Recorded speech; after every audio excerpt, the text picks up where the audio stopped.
Hello everyone, welcome to Techavro. Today in this video I'm gonna show you a step-by-step guide to set the same wallpaper for both home screen and lock screen. Before starting the video, please subscribe to Techavro. So let's get started. For this you have to open your gallery and have to choose a picture. Here is my picture. If you want to set this pic for both home screen and lock screen wallpaper, this you have to press here, more option. Go to set as wallpaper. Here you can see three options: home screen wallpaper, lock screen wallpaper and set as both. If you want to set this picture for both, you just have to press here set as both. You can set your picture.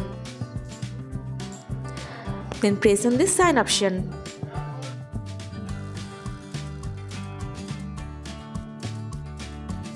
That's it. So this is the simple guide to use the same wallpaper for both home and lock screen wallpaper.